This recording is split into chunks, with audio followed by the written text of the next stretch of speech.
Allahu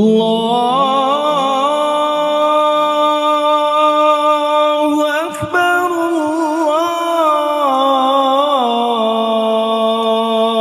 Allahu Akbar.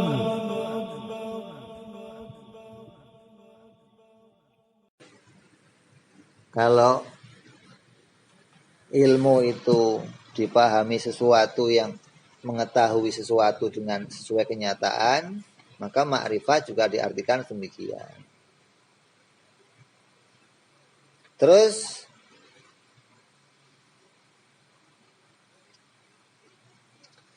apabila hal ini mau diletakkan kepada Allah, antara ilmu dan ma'rifat mau diletakkan kepada Allah, maka yang dipilih adalah alim. Allah, innallaha ala kulli syai'in alim. Allahu alimun bikulli syai'. Kenapa kok enggak disebutnya, enggak memilihnya Allahu arifun bikulli syai' atau Allahu ma'rifat. Allah itu zat yang ma'rifat. Kenapa kok enggak milih ma'rifat? Kok milihnya malah ilmu? Karena sungguhnya ilmu itu menurut Imam Zakaria Al-Ansori itu tidak terkesan didahului dengan kebodohan. Beda dengan kalimat ma'rifat. Kalau ma'rifat mempunyai kesan sang pemiliknya itu mempunyai ma'rifat dengan keadaan didahului kebodohan. Maka apabila arif disandarkan kepada Allah, maka akan terkesan Allah itu mengetahui sesuatu yang didahului dengan kebodohan. Maka yang demikian enggak layak bagi Allah.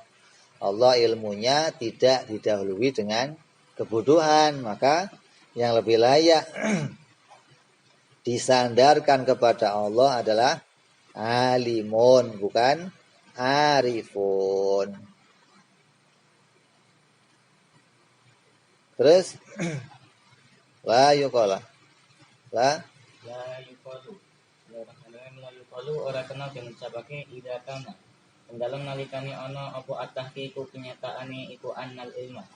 Sak temene ilmu wal ma'rifat lan ma'rifat iku mutaradifani padha karone. Falan abbaro mongko ora gawe tetembungan sapa al-musannifu musannif bi lam kelawan iklam. Duna arif itu nganggo arif. Di anna karena sak temene kita iku nakulu ngucap sapa kita. Abdara nambungake sapa musannif di lan kelam iklam. Di annahu karena sak temene iklam iku lafdun lafat bil Qur'ani kaduene Qur'an. Qala ta'ala fa'lam annahu la ilaha illallah. Terus kalau memang kalau memang ilmu sama makrifat itu sama, nah kenapa musonif dalam pembukaannya nggak pakai kalimat apa arif, tapi pakai kalimat iklam, bukan i'rif? Kan harusnya sama saja pakai kalimat iklam atau pakai kalimat i'rif, kan sama. Dua-duanya itu mutaradifan. Oh, tapi dipilihnya kalimat iklam di dalam pembukaan kitabnya itu karena mengambil kecocokan dengan Al-Qur'anul Karim. Di Quran Allah perintahkan fa'lam annahu la ilaha illallah. Maka dipilih kalimat iklam. Kalau Quran ngomongnya i'rif, maka beliau pasti pakainya i'rif. Quran pakainya iklam, maka beliau mengikuti apa yang ada di dalam Al-Quran. Orang itu diperintahkan untuk mengetahui isinya la ilaha illallah. Fa'lam annahu la ilaha illallah. Kalimatnya itu fa'lam. Enggak dipilih kalimat yang lain selain fa'lam. Padahal selain fa'lam banyak kalimat perintah yang bisa dihadirkan seperti fafham atau fakro atau faktub atau fasma, dengarkanlah la ilaha illallah, ucapkanlah la ilaha illallah, pahamilah la ilaha illallah. Tapi yang dipilih fa'lam annahu la ilaha illallah. Artinya seseorang itu enggak cukup membaca saja tentang la ilaha illallah. Seorang itu enggak cukup cuman paham terjemahannya la ilaha illallah. Seorang itu enggak cukup untuk hanya menghafalkan saja la ilaha illallah. Tapi seorang itu harus tahu ini kalimat benar. La ilaha illallah itu kalimat benar. Dari mana kita tahu benernya? Ya tahu isinya. Kalau kamu tahu isinya, nanti kamu tahu ini kalimat yang benar. Makanya dikatakan la ikraha fiddin. Enggak ada paksaan untuk masuk dalam agama. Kenapa? Qad tabayyana rusydu minal ghayy. Karena sesuatu yang sudah nyata benernya itu enggak usah kamu paksakan. Ini botol. Kamu nggak usah maksa orang. Kalau kamu nggak ngomong botol, gua tonjok. Perlu. Kenapa? Memang nyatanya botol. Kecuali ini piring, kamu pingin ngomongnya botol. Kamu paksa orang, botol ngomong. Nah, sesuatu yang nggak nyata perlu kamu paksakan untuk orang lain. Program kristenisasi dipaksakan orang jadi orang Kristen. Kenapa? Memang barang nggak bener. Jadi dipaksa orang biar masuk ke Islam. Kamu nggak usah maksa-maksa kata agama. Nggak usah maksa orang untuk masuk Islam. Kenapa? Karena la ilaha illallah itu barang bener. Nah, terus caranya bagaimana? Tinggal tunjukkan saja kebenarannya. Nanti orang juga akan, oh ini bener, saya akan ikut. Nggak usah dipaksa, ayo. Nggak pernah sekalipun Nabi maksa orang masuk Islam, nggak ada. Nggak ada satupun perjalanan para Nabi memaksa orang masuk agama Islam, nggak ada. Sampai Nabi perang berpuluh-puluh kali ke sana, nggak pernah maksa orang masuk Islam, nggak pernah. Kenapa perang? Kenapa ada perang? Karena ditantang merekanya nggak mau tunduk dan mereka menantang. Kalau mereka ketika dikirim surat, saya Rasulullah membawa berita tentang agama. Kalau kamu ikut kamu selamat. Terus dia balasin, doa yang penting kita damai aja. Nggak bakal diserang sama Nabi. Buktinya mana? Romawi. Nabi kirim surat ke sana. Pihak Romawi nerima ajakan Nabi. Kembalinya bawa hadiah damai. Nabi nggak nyerang. Kenapa?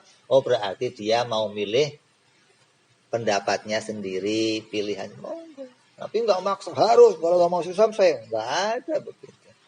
Nah ketika dia itu nantang, menolak ajakan Nabi, malah mengirimkan pasukan untuk nyerang, Nabi baru mempertahankan diri.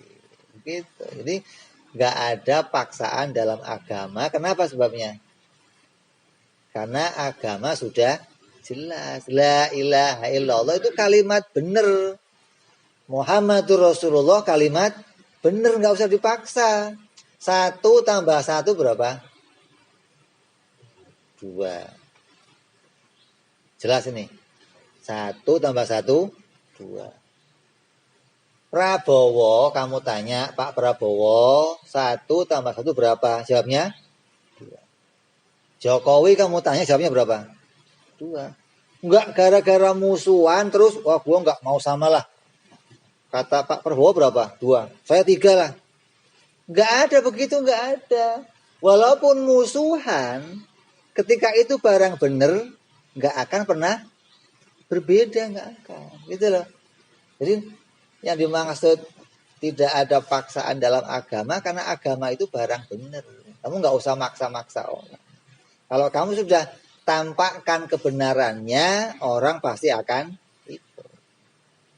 Jadi nggak mungkin ada gara-gara bermusuhan maka terus dia menolak kebenaran, nggak ada. Makanya orang-orang Arab menyembah Lata, menyembah Uzza, menyembah Hubal, menyembah. Ketika Nabi bawa kebenaran, ditinggalkan itu semua. Enggak terus harus dipaksa, ayo masuk Islam, kalau enggak saya bunuh, enggak ada. Disadarkan oleh Nabi, dikenalkan kepada la ilaha illallah, baru oh iya, ini mah bener, tinggalin. Caranya Nabi nyadarin bagaimana? Oh macam-macam banyak. Dan semuanya ditata hujahnya dalam Al-Quran. Dan orang yang berakal bisa memahami semua hujah-hujah para nabi yang ada dalam Al-Quran. Ya, kalau kamu kok sampai bisa mengetahui itu, maka kamu akan tahu ternyata agama saya ini agama benar. Bukan hanya gara-gara saya ikut bapak saya, bukan. Kamu Islam. Dari lahir agamanya Islam. Tapi kamu harus tahu Islam itu agama benar. Bukan, oh Islam itu agama bapak saya mesti benar. Bukan. Kalau agamanya orang tua itu pasti benar, nanti orang Kristen nganggap agamanya benar. Kenapa? Orang Kristen dapat agama dari mana? Bapaknya. Orang Buddha, bapaknya. Kalau ajarannya bapak pasti benar, semua akan nganggap agama itu benar. Karena semua agama berasal dari ajaran orang tuanya. Nah, kita yang mendapat ajaran agama Islam harus tahu Islam itu agama yang benar gitu. Kalau nggak tahu, ya kamu hanya akan ikut-ikutan. Ketika kamu ditanya kenapa kamu jadi orang Islam? Karena bapak saya. Kalau bapak kamu Kristen, kamu ikut Kristen. Karena kamu nggak ngerti kebenaran agama kamu. Nah terus apa perbedaannya? Perbedaannya orang yang sudah tahu kebenaran agama Islam, ketika orang tuanya itu ngajak kamu pindah keluar agama Islam, kamu nggak akan ikut. Kamu nggak akan ikut. Kenapa? Karena kamu sudah tahu kebenaran Islam. Ya kamu nggak akan ikut. Orang Kristen, bapaknya Kristen, punya anak masuk Islam, bapaknya marah nggak? Marah nggak? Marah. Kenapa? Dianggap meninggalkan kebenaran yang diajarkan bapaknya. Padahal bapaknya nggak ngerti kalau Kristen itu benar atau enggak ngerti. Kenapa? Dia dapat dari moyang-moyangnya. Maka orang Arab itu ketika datangnya Nabi ngajak masuk agama Islam, kata orang Arab, saya sudah punya agama Muhammad dari moyang-moyang saya, kamu nggak usah ngajarin agama baru untuk saya. Ini karena pendapat mereka, apa yang mereka peroleh dari moyangnya itu dipertahankan sebagai sebuah kebenaran. Padahal nggak ada kebenaran kecuali dalam agama Islam. Ini yang disebut fa'lam. Artinya fa'lam itu kita harus tahu sampai kepada makna apa? 3 perkara. Apa? Ma'rifat isinya apa? Jazm, mutabikon, lil waqi', nasyian anid dalil. Jadi yang namanya ma'rifat itu apa? Ma'rifat itu isinya 3 ini. Mantap. Orang ma'rifat itu pasti hatinya mantap pada kebenaran. Terus disertai cocok sama fakta. Disertai dengan dalil. Mantap. Contohnya kayak apa? Contohnya kayak apa mantap? Ya kayak orang Kristen nggak mau masuk Islam itu mantap. Orang Buddha nggak mau masuk itu mantap. Coba kamu paksa, ada orang pulang dari gereja, kamu kasih uang 10 juta masuk Islam, mau nggak? Mau nggak kira-kira? Kenapa nggak mau? Mantap. Gitu. Lah modal mantap doang ini nggak bener. Kalau modal mantap itu mesti bener. Ya semuanya mantap bener semua nanti. Saya mantap Yesus itu Tuhan. Saya mantap Sunggokong itu Tuhan. Saya mantap Krishna itu Tuhan. Kalau modalnya mantap, terus jadi bener, ya semuanya bener, mau semuanya mantap semua. Mau yang nyembah Lata ya mantap, Uzza mantap, yang nyembah matahari mantap, malah mantepan dia aja berkah kamu. Ente buka warung dari pagi sampai sore, udah pakai tahajud, pakai duha, nggak laku-laku loh. Dia pakai cuma untuk. Wah, wis orangnya. Mantepan dia suruh pindah Islam nggak mau, kata dia. Islam apa, miskin semua begitu. Coba lihat orang-orang saya tuh lihat. Jadi kalau bicara mantepan mereka, wah luar biasa mantepnya. Ente bayar berapa aja suruh pindah agama nggak mau. Kenapa? Mantep kalau itu agama yang benar, gitu loh. Lah modal mantep ini nggak beres. Mantepnya harus disertai cocok sama kenyataan. Lah ada orang yang mantep tapi nggak cocok sama, ada nggak? Ya banyak. Mana ini? Ya ini orang Kristen mantep kalau Yesus itu Tuhan, tapi nggak cocok sama kenyataan. Orang Buddha mantep kalau Buddha Tuhan, orang Cina mantep kalau matahari, tapi nggak cocok sama kenyataan. Gambaran lainnya seperti anak kecil kamu ajak ke kuburan. Terus kamu tinggalin. Kira-kira ngapain di kuburan? Nangis. Kenapa nangis? Takut. Dianggap ada setan. Padahal dia belum pernah lihat setan. Setannya aja dia nggak pernah lihat. Tapi takut kalau ngelihat. Itu namanya nggak cocok sama kenyataan. Gitu loh. Artinya nggak cocok sama fakta. Mantep kalau ada setan, tapi faktanya dia belum pernah lihat, itu kan nggak cocok sama fakta. Jadi anak kecil yang nangis di kuburan, ada ketakutan akan dilihatin sama makhluk-makhluk, itu ketakutan yang nggak ada faktanya. Kenapa dia takut? Hasil dari cerita. Awas. Anak saya sampai sekarang jadi takut-takut begitu kalau sudah malam suruh kencing, mintaan terima. Emang ada apa? Katanya ada setan. Ini ada. Ini gara-gara sering ditakut-takutin begitu akhirnya. Makanya orang itu jangan ditakut-takutin. Mantap, cocok sama kenyataan, disertai dalil. Yang mantep dan cocok sama kenyataan siapa ini? Orang awamnya orang Islam. Orang Islam di luar kamu tanya yang awam-awam, keyakinannya Allah Tuhan. Mantep nggak dia? Kenyataannya Allah itu Tuhan. Udah punya dua dia, mantep Allah Tuhan, nyatanya Allah memang, tapi mereka nggak disertai dalil. Ini kurangnya ini nih. Jadi kekurangan satu tahap untuk sampai pada makrifat. Udah bener orang tuanya ngajarin Allah Tuhan.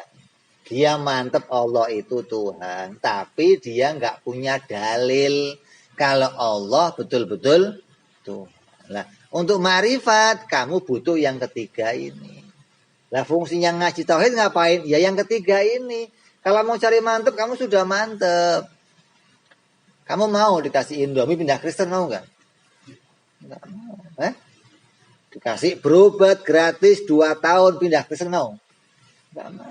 Kenapa? Kamu sudah mantep sama agama Islam. Dan mantepnya kamu sudah cocok sama kenyataan, cuman kurang dalil. Kamu nggak bisa sampai pada menemukan dalil. Untuk apa dalil ini? Untuk menghilangkan datangnya keraguan. Kadang terlintas di pikiran kamu, Tuhan begini, Tuhan begini, Tuhan.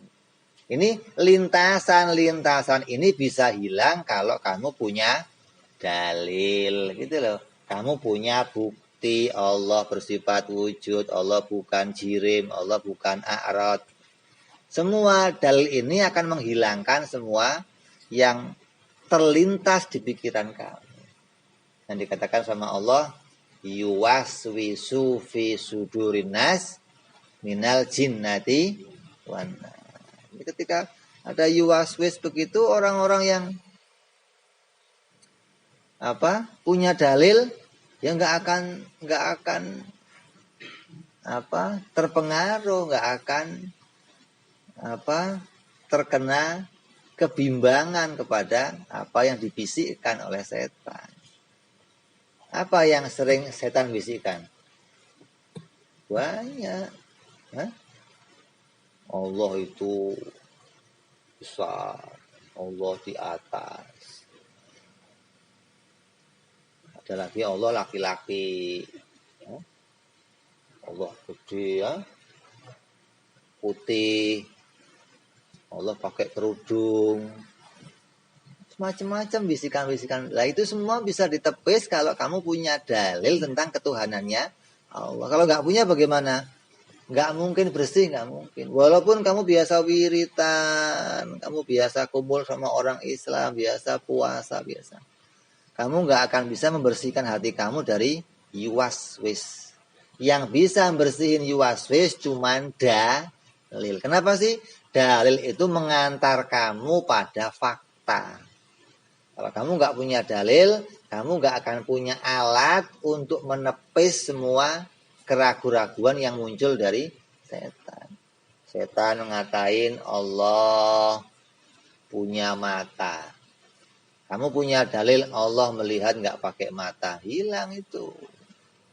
Ngajak-ngajak Allah punya mata itu hilang, nggak terpikir lagi di pikiran kamu Allah punya mata, nggak akan terpikir. Ketika kamu sudah punya dalil, Allah melihat nggak butuh mata.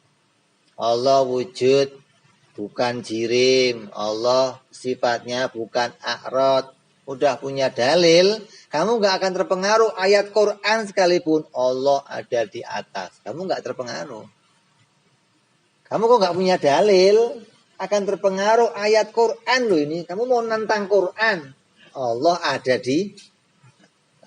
Jadi walaupun Quran yang ngomong, kamu nggak terpengaruh, nggak. Karena kamu punya dalil Allah bukan jirim. Kalau Allah jirim bagaimana? Kalau Allah di atas, pasti Allah itu jirim. Kalau Allah jirim bagaimana? Ngerti. Apa yang terjadi? Kalau Allah jirim, jadi apa? Ijtima'u naqidain. Berkumpulnya dua perkara yang berlawanan gitu loh. Jirim itu mesti baru. Tuhan harus kodim. Jadi kumpul wujud baru dengan sifat. Ini kumpulnya dua perkara yang berlawanan gitu loh. Ketuhanan itu harus kodim, nggak mungkin ketuhanan ada awalnya, nggak mungkin. Lah sedangkan wujud yang berbentuk jirim itu mesti baru gitu loh. Kalau Tuhan kok wujudnya jirim, berarti sifat ketuhanannya kodim, wujudnya ini nggak ketemu. Namanya kumpulnya dua perkara yang berlawanan, ini mustahil. Nggak akal bisa menolak. Nggak mungkin kalau Allah itu jirim gitu loh. Nggak mungkin kalau Allah itu ada di atas. Kita bisa menolak pakai dalil. Kalau cara orang goblok nggak begitu jawabnya. Kalau Allah di atas, atas itu makhluk. Sebelum atas dibikin Tuhan di mana? Itu cara orang goblok, itu nggak pakai macam-macam, teori macam-macam. Allah itu duduk di kursi. Kalau kursinya nggak ada, kalau kursinya belum dibikin, duduknya di mana? Berdiri, capek dong berdiri melulu. Jadi bisa ditolak dari situ. Ketika kamu punya dalil, kamu akan bisa menolak, walaupun itu teks Quran, walaupun teks hadis. Kenapa? Kamu terima ayatnya, tapi kamu nggak menerima makna yang nggak cocok sama akal. Jadi ayatnya kita terima, tapi maknanya harus cocok sama penemuan akal. Kalau maknanya nggak cocok bagaimana? Ya nggak ketemu. Kayak lam yalid walam yulad, tidak beranak dan tidak diperanakkan. Sama kayak matahari dong. Hah? Matahari punya anak. Matahari ada berapa? Satu. Semua butuh nggak? Butuh. Allahu ahad. Allahu somad. Semuanya butuh sama Allah. Lam yalid, walam yulad. Ini sama kayak matahari. Kalau masih mengartikannya lam yalid, walam yulad diartikan apa? Tidak dilahirkan dan tidak melahirkan, kamu nggak bisa lanjut ke ayat berikutnya. Walam yakun lahu kufuwan ahad. Untuk bisa lanjut ke ayat berikutnya, ini harus kamu artikan kidam bako. Kalau nggak kidam bako, kamu nggak akan lanjut ke ayat berikutnya. Kenapa? Karena nggak sinkron. Gitu loh. Nah, makna ini hanya bisa dipahami kalau kamu punya dalil tentang ketuhanannya Allah. Maka ini penting. Jadi dimasukkan kalimat iklam di sini, betul-betul kamu dituntut untuk mengetahui, untuk mantep hatinya, untuk cocok sama kenyataan, dan harus disertai pakai dalil. Kalau nggak pakai dalil bagaimana? Iman sama Allah tapi nggak pakai dalil gimana jadinya? Campur goblok namanya itu. Iman kok campur goblok? Bagaimana sih? Oh sudah jelas langit bumi begini kok kamu nggak ngelihat bagaimana sih? Kayak kita misalnya ngerti goblok. Sudah jelas begini kok masih nggak ngerti bagaimana sih kamu? Kok sampai ada orang Islam iman sama Allah nggak pakai dalil? Itu goblok-gobloknya orang maksudnya. Artinya di depan matanya tiap hari lihat petunjuk tapi nggak dipakai. Ini sudah ya Allah. Jadi aneh. Ada orang Islam iman sama Allah nggak pakai dalil. Itu super aneh begitu loh. Kenapa? Allah bikin dalil nggak cuma satu. Berapa dalilnya? Ya nggak kehitung. Mau hitung pakai nggak bisa ketemu nggak. Semua ini jadi dalil pada kekuasaan Allah. Kok sampai kamu nggak nemu iman sama Allah nggak pakai dalil ya wis, itu kebangetan namanya. Makanya sampai ada ulama Ada ulama mengatakan orang yang imannya kepada Allah nggak pakai dalil, maka imannya mukhtalif.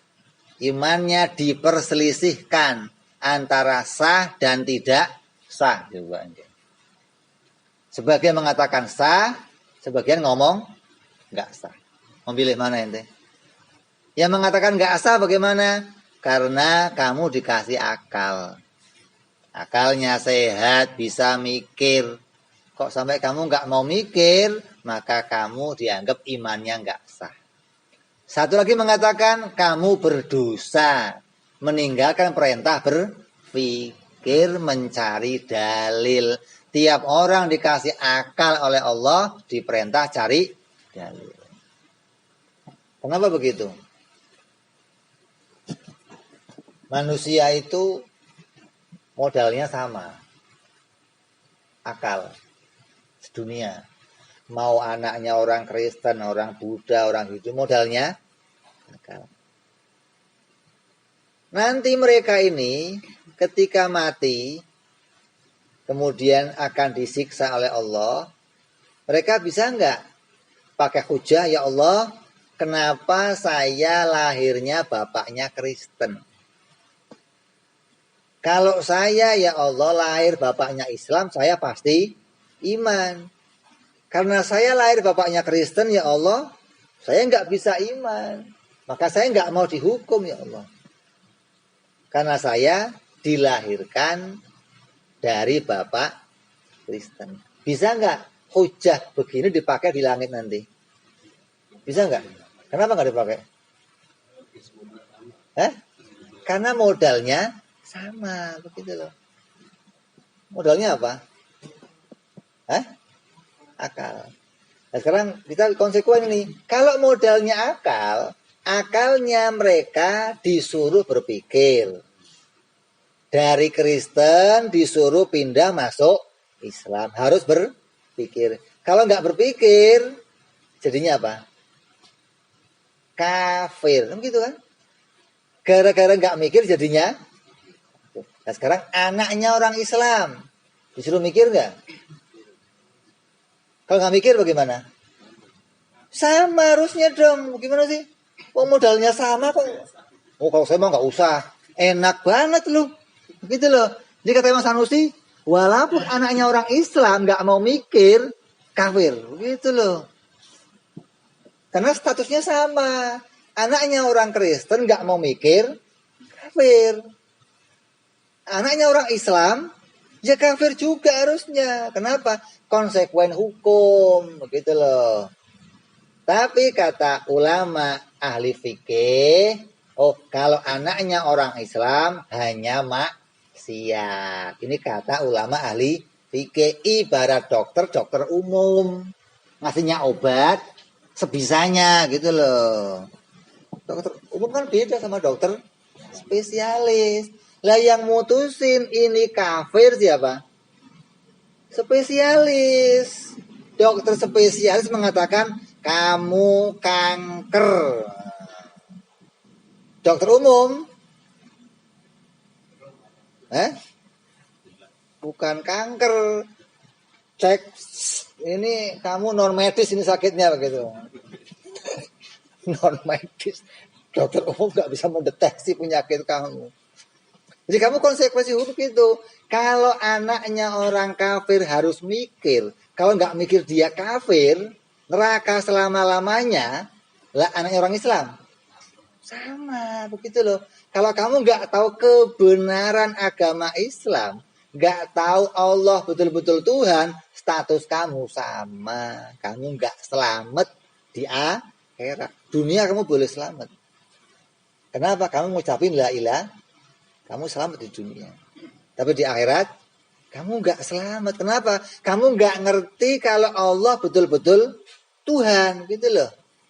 Lah tuntutannya apa? Kamu disuruh tahu kalau Allah betul-betul Tuhan. Mana? Fa'lam anahu la ilaha illallah. Ini tuntutan kamu disuruh tahu, gitu loh. Saya mau nanya, Allah punya sekutu enggak? Hah? Allah punya sekutu enggak? Enggak punya. Kalau Allah enggak punya sekutu, kenapa Allah melarang jangan sekutukan aku? Kalau di dunia ini enggak ada perempuan lain, perempuan cuma istri kamu, perlu nggak istri kamu ngomong jangan duakan aku ya mas? Perlu ngomong nggak? Perlu nggak? Ini nggak perlu dong, perempuan cuma dia doang satu kok. Jangan duakan saya mas ya. Mas siapa duainnya? Karena banyak perempuan yang lain, istri kamu pesan mas, jaga iman kamu mas. Tolong jangan tergoda sama yang di luar mas. Jangan duakan. Karena apa? Ada wanita lain. Nah Allah nggak punya sekutu.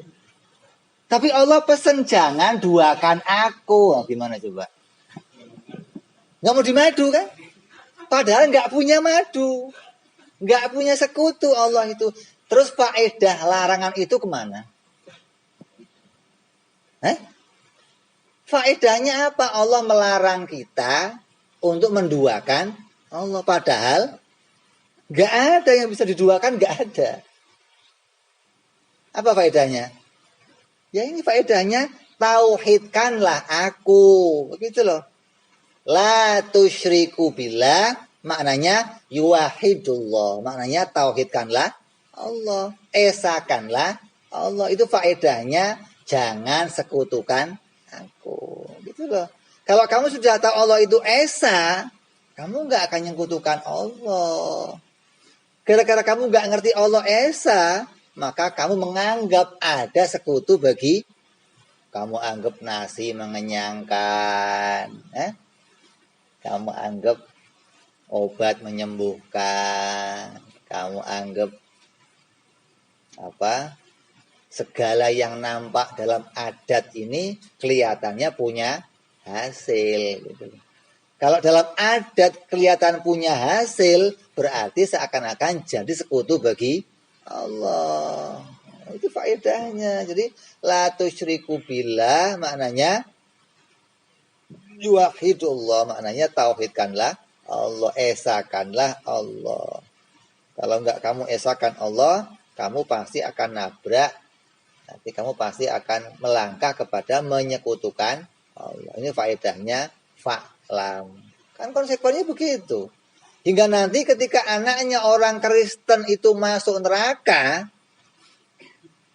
dia nggak akan protes sama anaknya orang Islam. Kenapa? Juga masuk. Oh sama. Gitu kan. Lah kalau ada orang Islam ngaji tauhid, kenal Allah, ma'rifat, terus masuk neraka. Jejeran sama orang Kristen, diejek kamu. Nah, kamu ngapain? Udah Islam, bertauhid kok masih di neraka? Kalau ada orang Kristen yang ngomong begitu sama orang Islam, langsung sama Allah, angkat, bebaskan dia. Coba. Jadi kamu cari nanti orang Islam yang mau begitu. Kira-kira orang Kristennya bakal ngomong mana nih? Jejerin gitu loh maksudnya. Biar dia ngomong. Kenapa? Allah akan membedakan perlakuan orang Islam dengan orang kafir. Gak akan disamakan, gak akan. Hingga kalau ada orang kafir nanti ngomong, rugi juga jadi orang Islam dong. Masih masuk neraka. Maka akan diangkat langsung sama Allah. Nah, terus surga kan. Tapi kalau orang kafirnya diem semua, ya kamu gosong juga maksudnya. Maksudnya awet juga di situ. Sampai luntur semuanya. Gosok bersih. Bisa putih nanti maksudnya. Gosok. Baru masuk. Gitu loh maksudnya. Jadi akal itu jadi modal utama dan sama rata, nggak dibedakan, nggak terus. Oh kalau orang Islam mah nggak usah mikir nggak apa-apa. Ya protes mereka enak banget ya Allah nggak usah mikir nggak apa-apa. Lah mbok saya aja ke sana lahirnya dulu. Ini pendapatnya Imam Sanusi yang mengatakan siapa yang nggak mikir tentang keesaan Allah, nggak punya dalil pada ketuhanannya Allah, dia nggak selamat. Nah, gitu loh. Artinya nggak selamat nanti di akhirat. Di dunia tetap orang Islam, di dunia tetap saudara kita. Nggak boleh kamu bedain siapa saja yang sudah ngucapin 2 kalimat syahadat, maka dia orang Islam. Adapun urusan hatinya, nanti urusan Allah di akhirat. Allah mau mutusin apa itu urusan akhirat. Urusan dunia, kalau kamu sudah kenal Allah, iman pada Allah benar, syahadat, ya udah selamat, nggak ada masalah, mau apa saja boleh. Jadi ini faedahnya kita dituntut untuk fa'lam, untuk mengetahui. Jadi bentuk mengetahui ini bentuk apa? Perintah yang harus kita miliki. Kalau ada hadis bunyinya man akhiru kalami la ilaha illallah dakhalal jannah. Siapa yang akhir ucapannya la ilaha illallah maka masuk surga. Kalau ada akhir ada awal. Awalnya ngapain? Kalau akhirnya itu ngucapin la ilaha illallah, awalnya ngapain? Ya ini fa'lam. Wong belum fa'lam kok. Gua mau pengin akhirnya la ilaha illallah, nggak pikun ente. Yang nggak bakal bisa bagaimana sih? Kok pingin akhirnya ngucapin la ilaha illallah, tapi awalnya nggak pernah. Contohnya begini aja lah. Kamu kagetin seseorang. Dur, coba yang keluar apa? Monyet, apa? Tot, apa? Apa? Astagfirullah. Nah, coba kamu tes begitu loh. Makanya ada santri kemari lapor, Bib, alhamdulillah istri saya udah kerudungan rapi, Bib. Jus taklim, ikut terus, Bib. Ya Allah senang kita. Kesandung, luarnya macam-macam. Begitu majelis taklim ente. Dohirnya kerudungan, dalamnya kebun binatang kan berat. Nah, keluar semua. Itu akhirnya nggak mungkin bisa la ilaha illallah, nggak mungkin. Kenapa? Datangnya malaikat maut itu mengagetkan. Mendadak, super cepat. Coba. Terus kamu mau siap-siap gitu. Ada orang kaget siap-siap ada? Coba saya tanya. Saya nggak kaget namanya dong. Kaget itu kamu nggak bisa siap-siap, nggak bisa gitu loh. Mendadak, cepat, mengagetkan.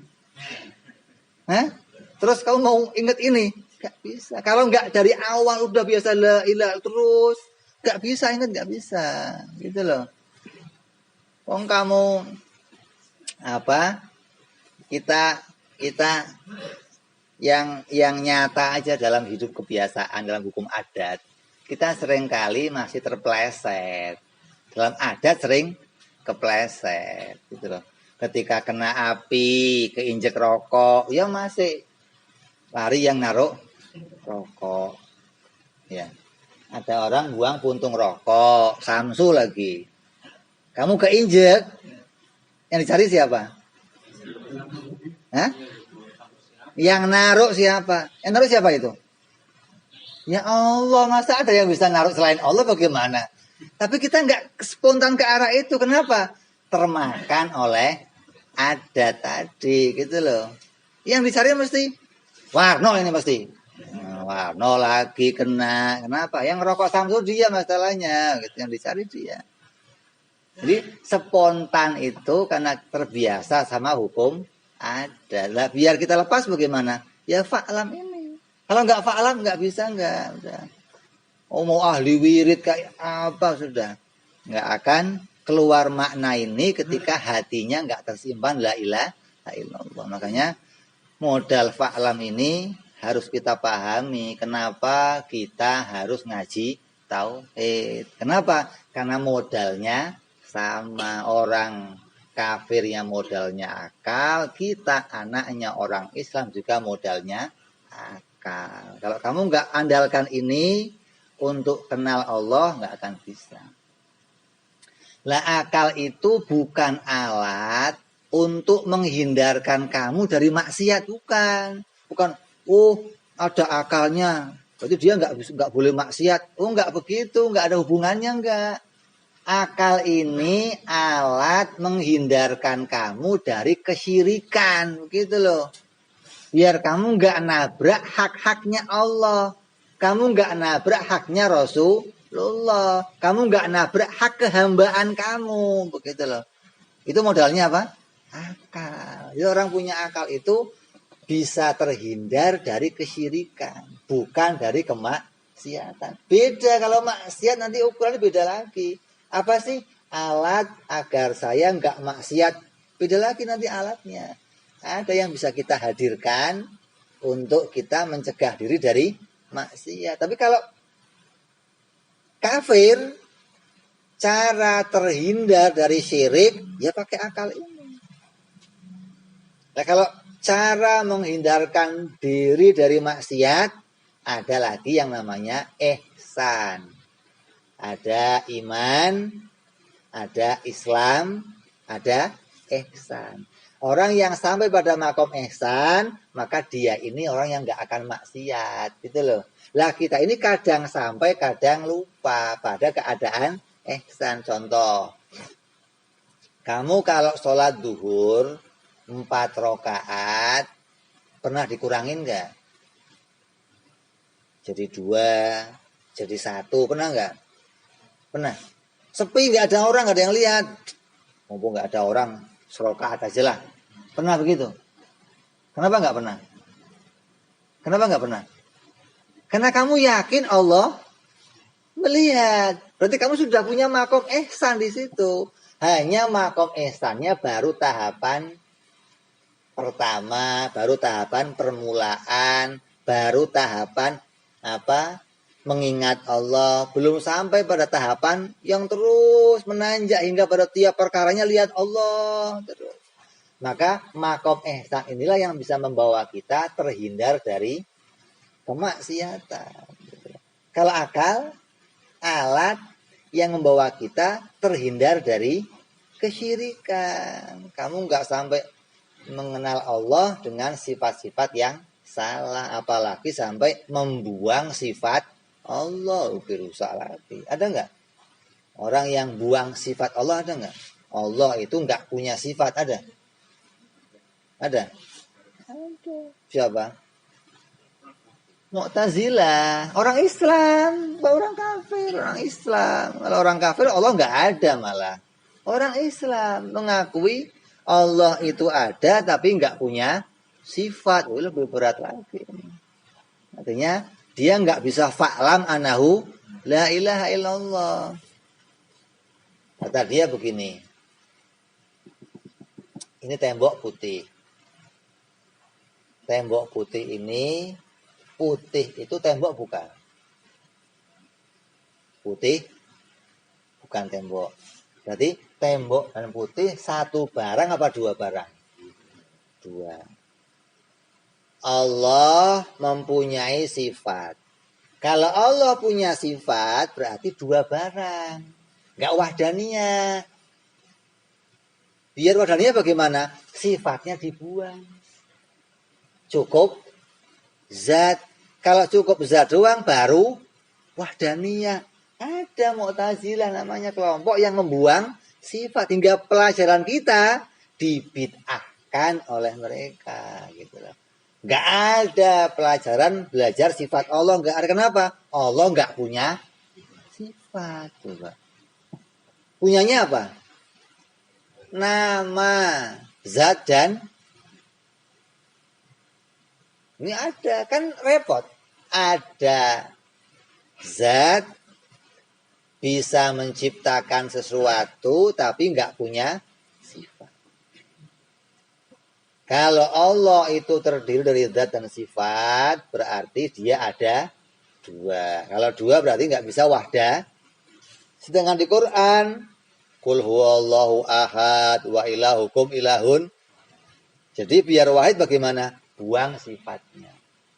Ini sama aja ada orang punya peci. Pecinya dipakai kekecilan, kepalanya diseset. Biar muat. Cocok nggak itu? Waras nggak itu? Punya sepatu kekecilan, kakinya dikecilin. Biar kan ruwet. Allah, zat dan sifat. Gara-gara nggak ketemu wahdaniyah sifatnya, ya rusak semua, sifatnya dibuang bagaimana? Terus kamu kenalnya dia itu zatnya Allah bagaimana? Oh nggak ada sifatnya. Ini bego kok nggak hilang-hilang. Ini ada Mu'tazilah seperti ini ada. Jadi hati-hati kalau kita bicara tentang fa'lam ini hati-hati. Kenapa? Fa'lam ini sudah betul-betul petunjuk untuk kita. Kamu kenali sifat-sifat Allah. Jangan sampai fa'lamnya malah buang sifat. Wah ini lebih rusak lagi. Itu fa'lam juga pendapatnya. Tapi mengarah kepada mu'attilah. Orang-orang yang pahamnya menolak adanya sifat-sifat Allah. Orang yang keluar dari pahamnya Ahlussunnah wal Jamaah. Ini menjelaskan tentang makna i'lam yang kemarin sudah dibahas sama Abawo. Ini kita sedikit menambahkan penjelasan tentang makna dan tujuan kitab ini dimulai pakai i'lam. Karena memang kalimat i'lam adalah perintah yang ada dalam Al-Quran. Hingga kita betul-betul harus paham pada perintahnya Allah untuk mengenali sifat-sifatnya Allah subhanahu wa ta'ala. Mudah-mudahan kita semua diberikan jalan mudah oleh Allah, diberikan akal pikiran yang cerdas, diberikan kepahaman untuk mengenal sifat Allah, bisa mengesahkan kepada Allah, dan yang terpenting sampai akhir hayat kita bisa mengucapkan kalimat la ilaha illallah Muhammadur Rasulullah. Insyaallah kita sambung yang akan datang bicara hukmul akli, bicara hukum akal insyaallah. Wallahu a'lam bishawab. Ila hadratin nabiyil fatihah. A'udzu billahi minasyaitonir rajim. Bismillahirrahmanirrahim. Alhamdulillahi rabbil alamin arrahmanir rahim maliki yaumiddin. Iyyaka na'budu wa iyyaka nasta'in ihdinas siratal mustaqim. Siratal ladzina an'amta 'alaihim ghairil maghdubi 'alaihim waladdallin. Ya rabbana tarabna iyana naqtarabna wa annana asrafna